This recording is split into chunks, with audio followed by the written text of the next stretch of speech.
আসসালামু আলাইকুম। আমি আজ আপনাদেরকে ভেন্ডির রেসিপি বানিয়ে দেখাবো। তো দারুণ খেতে হয় এই রেসিপিটা, আর বানানো তো খুবই সহজ। তো চলুন তাহলে রেসিপিটা দেখে নিই। তার জন্য এখানে আমি নিয়েছি ভেন্ডি। এগুলো এবার আমি ভালো করে ধুয়ে পরিষ্কার করে কেটে নিব। তো ভেন্ডিগুলো আমি ভালো করে ধুয়ে পরিষ্কার করে কেটে নিয়েছি। এই দেখুন, এইভাবে আমি কেটে নিয়েছি। এখানে আমি নিয়েছি চিংড়ি মাছ। মাছগুলো আমি হলুদ লবণ মাখিয়ে নিয়েছি। এবার আমি কড়াতে দিয়ে দিলাম তেল। প্রথমে আমি মাছগুলো ভেজে নিব। এবার দিয়ে দিব লঙ্কা। এবার এগুলোকে আমি ভালো করে ভেজে নিব। তো খুব বেশি ভাজার দরকার নেই, হালকা করে ভেজে নিলেই হবে। তো এটা আমার ভাজা হয়ে গেছে, এবার আমি মাছগুলো তুলে নিব।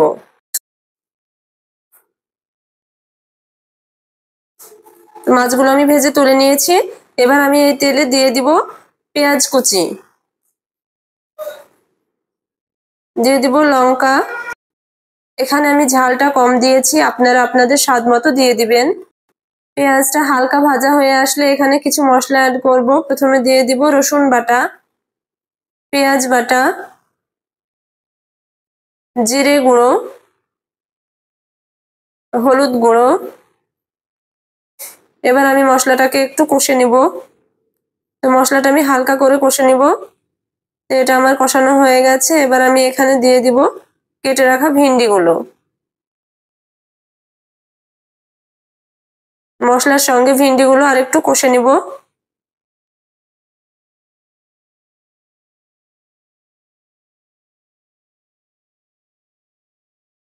তো মশলার সঙ্গে আমি ভিন্ডিটা কষে নিয়েছি। এবার আমি এখানে দিয়ে দিব স্বাদ মতো লবণ।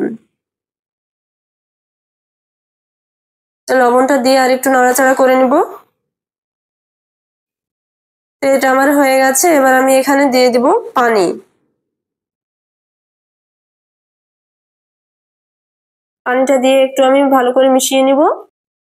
তো এটা ফুটে উঠলে এবার আমি এখানে দিয়ে দিব ভেজে রাখা চিংড়ি মাছগুলো। তো এটা ভালো করে একটু মিশিয়ে নিব। এবার আমি ভেন্ডিটাকে ভালো করে সিদ্ধ করে নিব। ভেন্ডিটা সিদ্ধ করার জন্য আমি একটু ঢাকা দিয়ে রেখেছিলাম। এবার আমি একটু দেখে নিব ভেন্ডিটা কেমন সিদ্ধ হয়েছে। এটা আমার সিদ্ধ হয়ে গেছে। এবার আমি এটাকে নামিয়ে নিব। দেখলেন তো কত সহজে বানিয়ে ফেললাম চিংড়ি মাছ দিয়ে ভেন্ডির রেসিপি। এইভাবে আপনারা একবার বাড়িতে বানিয়ে দেখুন। যারা এই ভেন্ডি খেতে পছন্দ করেন না, তারাও খুব আনন্দ করে খাবে। তো ভেন্ডির রেসিপিটা আপনাদের কেমন লাগলো অবশ্যই কমেন্টে জানাবেন।